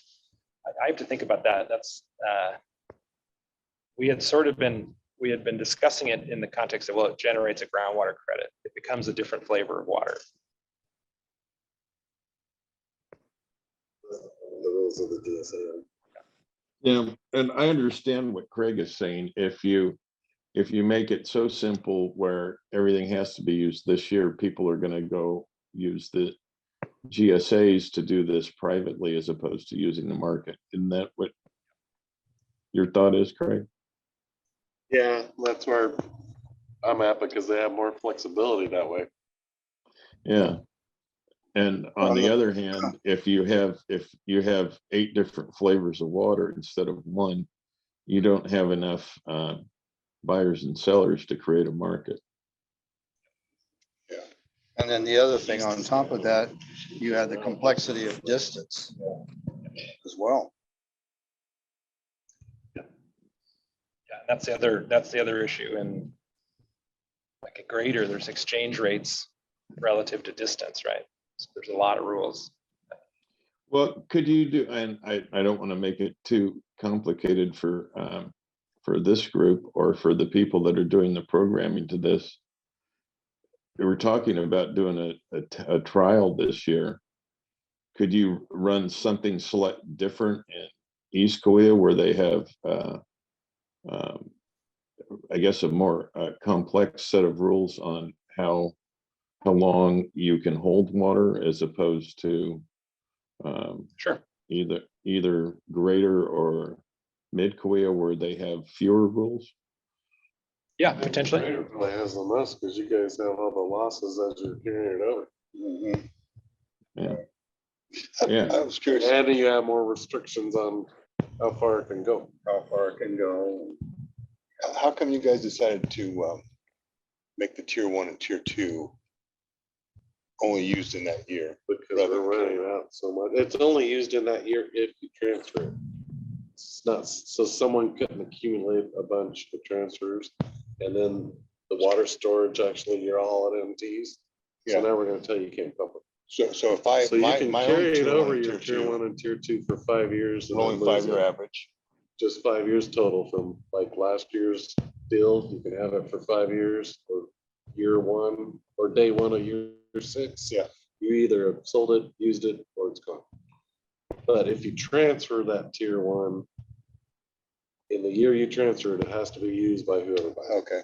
That way it doesn't stay on the, because it's temporary, right? It doesn't stay on the books, So that tier water, it's kind of transitional water? pretty much. Gotcha, What it is, okay. yeah. And is 'Cause it's already, there is no And tier the 2. and the this greater, year. I That's don't why think it's we're gone. allowing any trading, or we're not even talking about trading tiered water in them. As far as I'm, what do you expect, Craig, in terms of which is more likely to be traded, native or tier 1? So how would a seller make a decision about which one to sell? Or not to sell, that's the wrong word, to transfer. So Tier 1 Yeah. and tier 2 last year had no cost to them when you ET. So they're almost as valuable as native because they all have a 5-year limit. The only difference between those two is if you transfer the tier water, it's gotta be used in that year. So again, if This you're year, talking to your neighbor, $500 attached, there is no tier 2. So what are you gonna buy if you have native compared to something you're paying $500 for when you use it? Probably gonna wanna buy the native. you're gonna want to sell your native. Well, you would wanna, the buyer would wanna buy native because they don't, when they use it, they don't have the $500 attached. How about from the, I'm trying to understand from the I seller. would sell the tier water because if I don't need it, why would I wanna pay $500 to use it? Right, but the point is you got a differential of $500. That gives you your native water's got an automatic, in your market, an automatic minimum price of $500. And then if you don't have the transfer water and you go above 1.35 of pumping without, or 1.15 of pumping without transfer, it's $500 and you lose next year's allocation. So what's the value of that? So Great, Matt, I think you need to go back to, when they did that side-by-side comparison between the GSAs and look and pick 2 or 3 that are most likely to be traded, or, and vet it by Craig and Aaron and, I think there's a new manager in Greater. Yeah, Mark. And yeah, and have them, they're the ones I think that probably have the best idea on that. Because we're just going to end up talking in circles here. Okay, fair enough. Yep. There's one other question is, can you resell allocation you purchase? Is there any reason you could buy allocation in an auction early in the year? I wouldn't see why not. I mean, if you found that you didn't need it. I think so. most people are gonna hold it if they can, but. If they they're- could, they're- but if they you're- can carry you're it. fat, Your neighbor needs something, you're not gonna not Right. leave that option to move it. All right. And then the other one, we've mentioned a couple meetings in a row. And so I wanted to start the discussion, is the idea of a 30-day true up. So it was pointed out that if we were to hold an auction in each of the last 3 months of the water year, if we held an auction on the last day of the water year, it would be based on water use data that was 30 days old, right? Should we go wait 30 days and have one more auction to true up last year's? So we'd be talking the end October 30th. We have one more auction that's not about the new water year's use. It's truing up the previous water years. You're gonna take 30 days to get your last ET and all your numbers. You're gonna get a statement from the GSA. I know this year in the East, we haven't even done it yet, but we're gonna allow 30 days after the statements go out for some people to try and true up their stuff. And allow transfers and allow transfers. The rules on the grader, it says October 1 of year 6, you lose the 5-year-old supply. But that rule may need to be adjusted to allow for, hey, why do I want to lose it if I can help someone out with their last half an acre foot, right? Yeah. So So will you be allowed to do transfers in East of the previous water year's allocation 30 days in that 30-day period? because we can carry it for 5 years. What I'm talking about, if you've got 5-year-old water on the books, October 1, but hey, now we're 30 days down the road, we have a true up for last year. Yeah. That water, for the rules right now, that 5-year-old water's gone. Yeah. Yeah. But I would think that's probably a rule change. That was Is that an argument for or against a 30-day trip? No, I like the idea because that, And might as well. why you want to pay the GSA or do you want to pay your neighbor or someone that's helping you out? Okay. Because you're probably gonna pay the GSA more than you would be your neighbor. Or at least you know where the money's going to, I guess, at that point. Are there any concerns? So one thing we discussed in Monday's meeting was that this clearly gives folks greater flexibility. Clearly. That last 30 days, they realize, oh, I had a little extra unused allocation. I might lose it, right? or I need a little bit extra or face a steep penalty. That's probably gonna be your most active auction.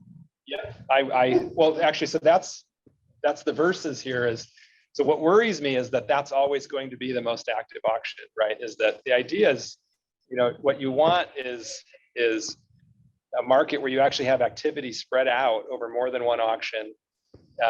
Each year, you actually have, that's how price information becomes available. You have an auction, oh, people see what the price was and they react to that. And so giving that 30-day trip, if that ends up being the most active auction every single year, it might reduce sort of the forward-looking planning that people are doing. What I'm worried about is, you know, I always think of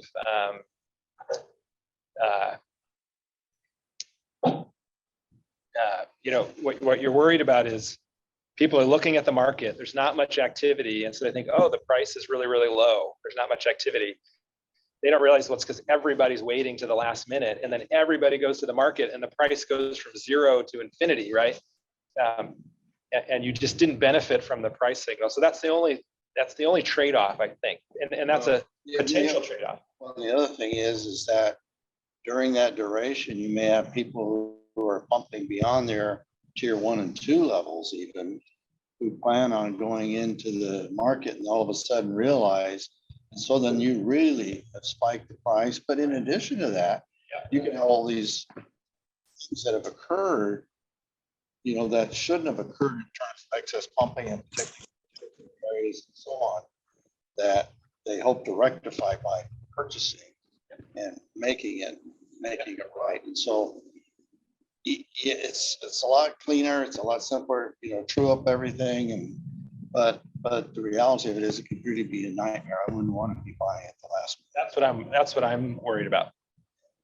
I think they'll have enough forward planners knowing it's a wet or dry year that are gonna try to get. And it's a 1-year trial too. Can always be changed. Is that an argument for the 30-day trip or against the 30-day trip? Well, I think we should do the I think 30 you day. should do it. I think you should, because there's so much uncertainty and unknown at this point. And you do it once, you see if it works. I did have, Matt, on that carryover of purchased allocation, does there need to be, you know, that would have to be subject to, you know, any future restrictions on those areas, correct?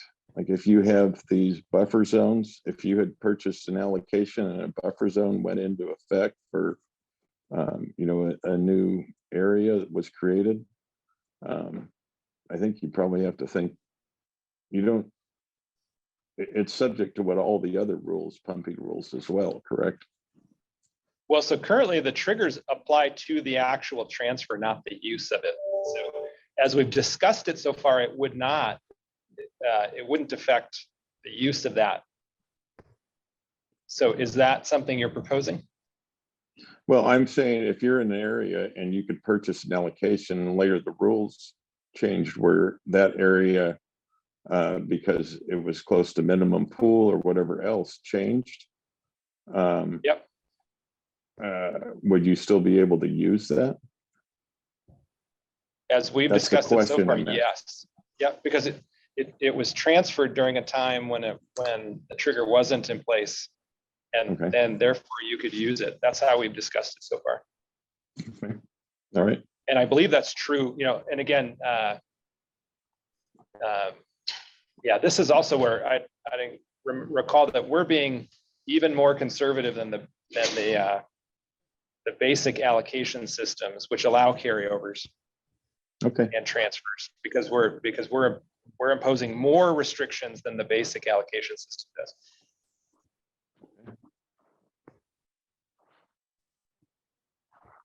So the recommendation is to try the 30-day true-up. So do one auction 30 days after the end of the water year. I think it needs to be more than 30 days, though. If you're Yeah, and only I think we'll getting have to, that's a good point. We'll set that, what we have to see is, you know, the first time we do an auction, we'll have a better sense at that moment in time, what is the lag? Because the lag is getting shorter over time. So is it 45 days or is it 30 days? So I agree with you. It shouldn't, I don't mean 30 days is a representative amount of time. It should be whatever the lag in water Okay. use data is. Plus 2 weeks or something, yeah.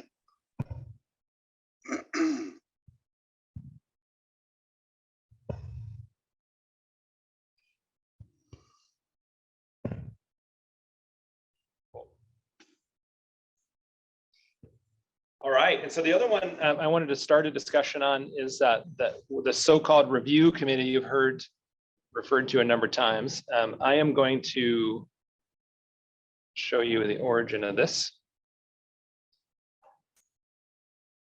So currently in the draft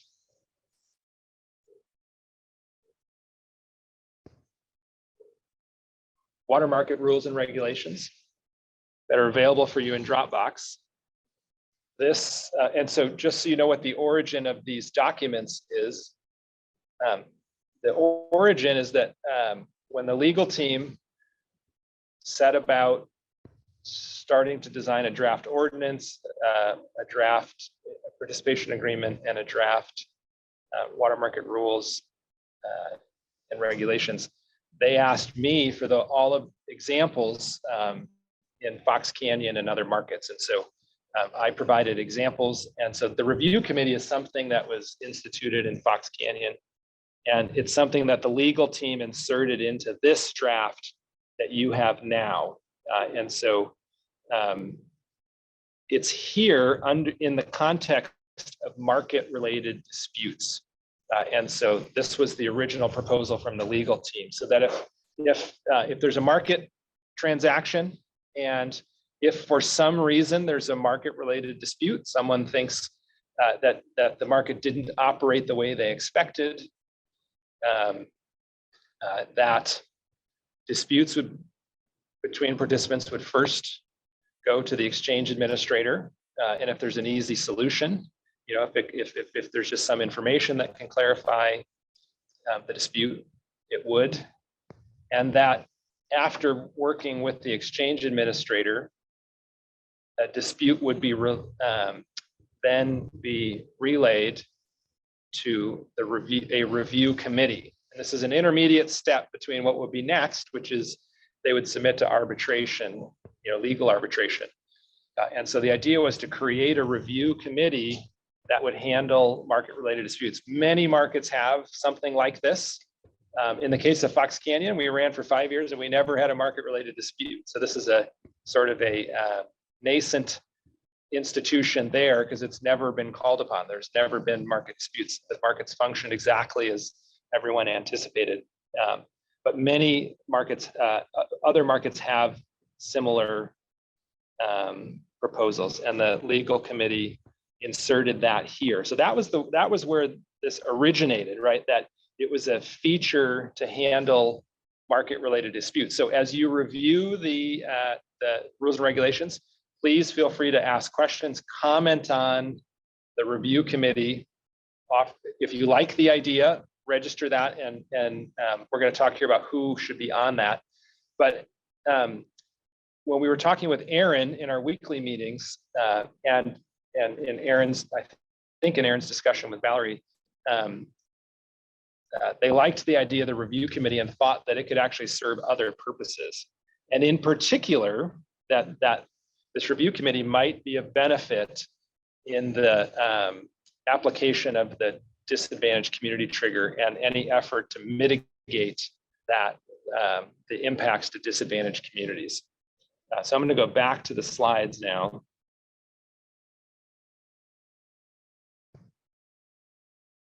And so first of all, I wanted to start talking about this broadly about a review committee.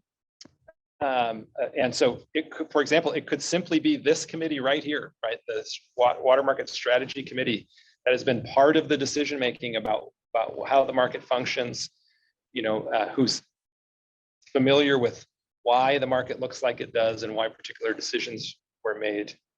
And they could simply be there to help handle any disputes between market participants.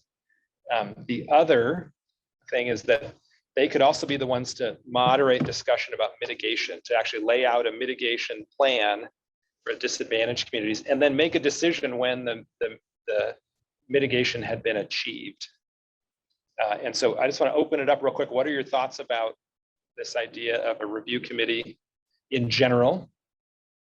And then if you like the idea, who should be on it? You know, who should that group consist of? Yeah. A lot of these things are likely to be resolved within the GSA, should they not? Well, that's the question. So you'll notice here at the very end, we go down, we had put.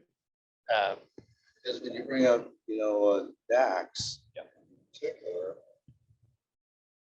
what bearing or authority do I have to make comments about a DAX in the mid or the greater or in the East Korea? Yeah. As represented on this committee here.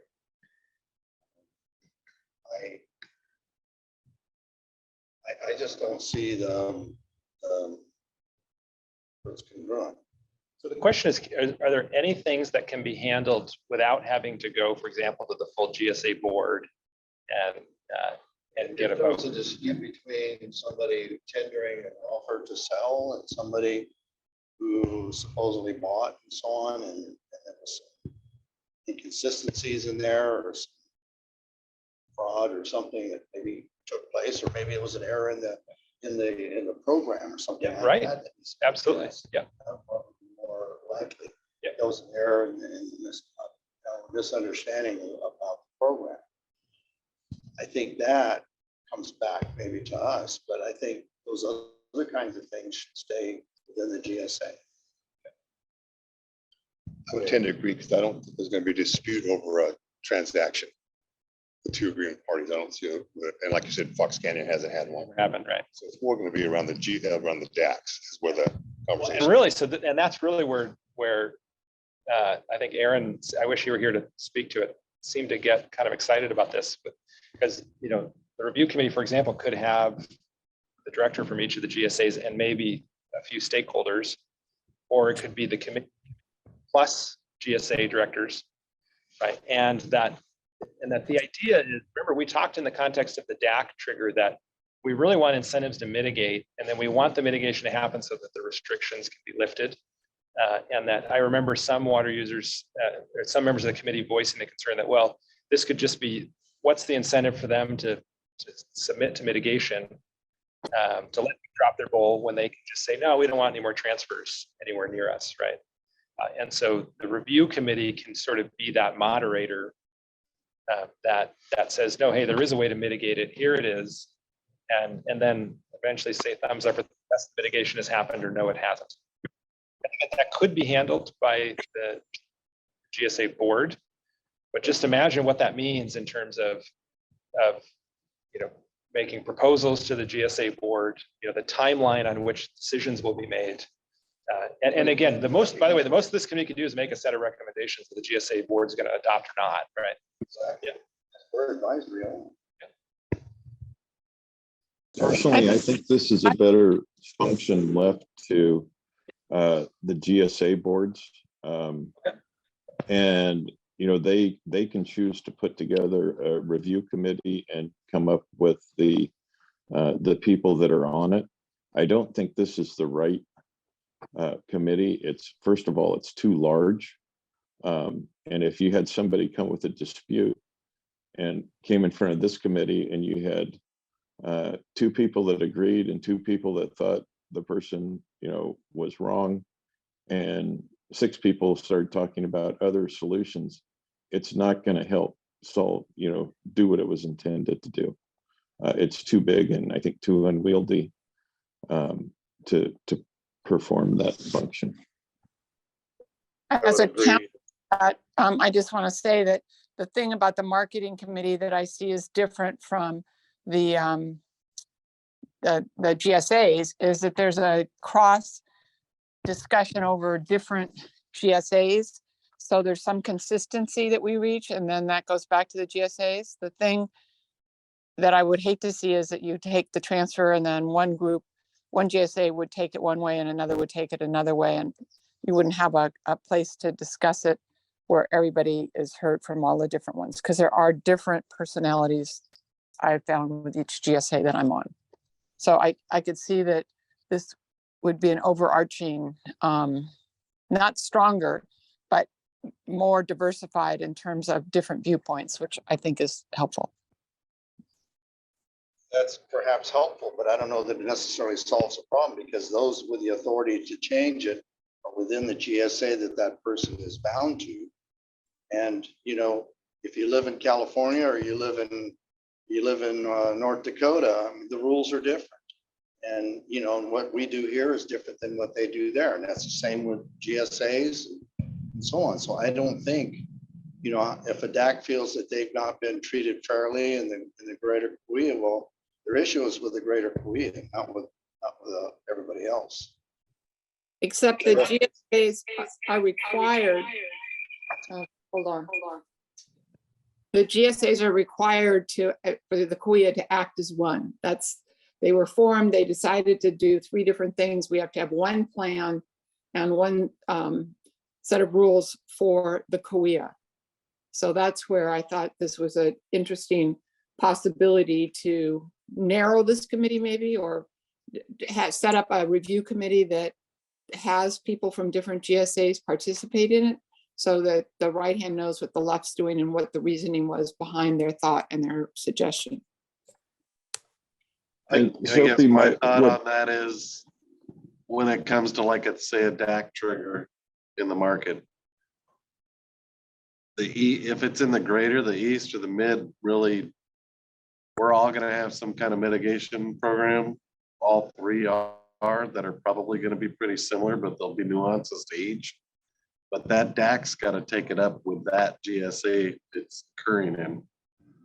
So, and I would think the individual GSAs are gonna be, once the programs are in place for that, it's gonna be, I would think, pretty swift and robust on how they solve that issue. Sophie, this is Chuck.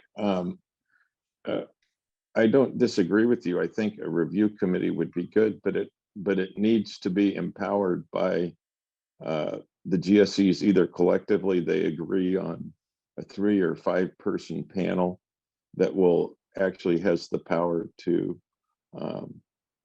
you know, enact things. It goes back to a little bit what you're talking about. If people have an issue, if we ask them to come before this committee and they spend a couple hours in front of a review committee on an issue, and then we say, well, we're going to make a recommendation, but it doesn't mean anything, you're going to have to go to a GSA after. I think it does undermine you know, a little bit what you were talking about before in terms of being able to go someplace and get an answer. So what I was talking about is some type of structure where there's a review committee, but they actually have some authority and teeth to do something depending on what those issues are. The triggers and mitigation are a completely different issue than market, you know, issues or violations. So I'm not quite sure, you know, what Aaron was going on that. But I do think there's probably a place for it. I just don't think that's currently structure where it's advisory and too big is the right place. Once again, I agree with you, and my thought is a smaller committee that could address issues that directly impact the transfer policies that we've set up. Because individual GSAs are going to have to accept the marketing strategy or not. And if they do, it's a marketing strategy for all 3. So there should be some consistency. So maybe a review committee that is structured from the GSAs that decide to participate in the marketing program would be effective. I agree with you, Chuck, in terms of what you're saying. Yeah, it could be that issue of, you know, what's in a what was it? It wasn't the boundary. It was you know, the area around disadvantaged communities. That could be a place where, but there has to be power to address things. Otherwise, it's not of much use. You're absolutely right. So it sounds like the most likely place of dispute is going to be around a disadvantaged community. So I say we leave it up to the GSA boards. That's my opinion. So I don't know if you heard that in the room. There were two votes for leaving disadvantaged community triggers and mitigation to the GSA boards, not to a review committee. I guess they could choose it, make a committee if they choose to. Yeah, Amongst leave the it up to managers and the board GSAs. members. Yeah. If they decide to do that amongst themselves. But the thing is that what, again, the areas are not all the same. So if there's a DAC up there in the east Kaweah, their rules may be more constrictive than maybe us in the greater or in the mid or something, because there are, our water, our hydrology is different. And so they may look at it differently and may be treated differently just because of the location of where the DAC is. And that's where I think it needs to be specific to the GSAs or to these units to make that determination. What is the most appropriate for their area?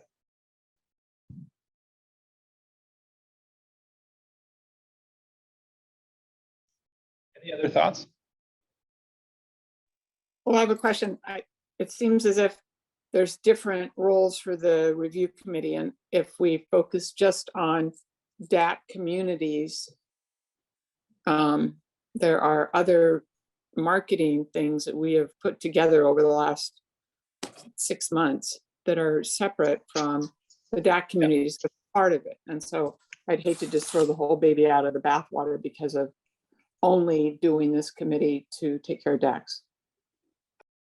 No. So actually, I think what Dave and Joe were saying is that the review committee may have a role regarding dispute resolution if that's ever needed, but that the issue of lifting triggers for DACs should be left to the GSA boards.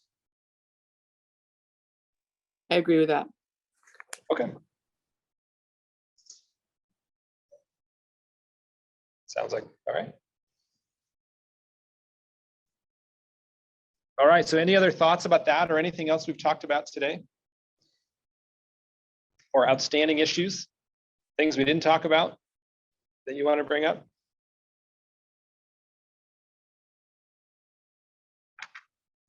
So we'll be meeting in a month. One of our primary goals will be to bring back a map from the engineering team with the location of disadvantaged communities. We will ask them what if a circle is the correct shape, or if there should be either a change in shape or some other accommodation to the buffer zone to acknowledge the gradient.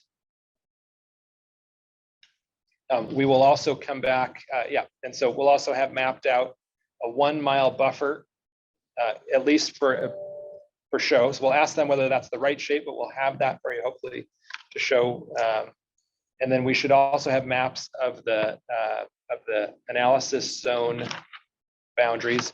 Again, the really important ones, we will also be bringing back the comments and suggestions, the reactions to the rules and regulations document that the legal team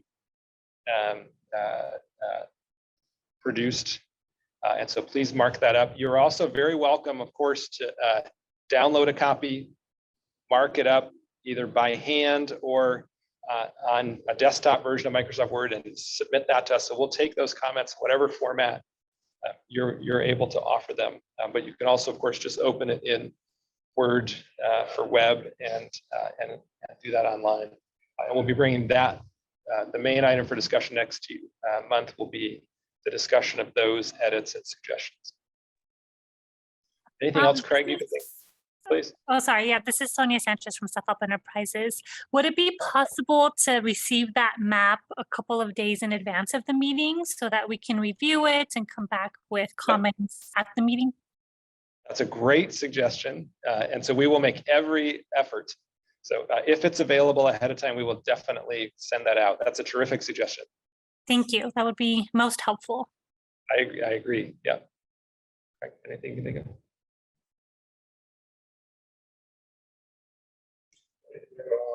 Same as I have in my notes. All right. Thanks for your time, and we will see you next month. Okay, thank you.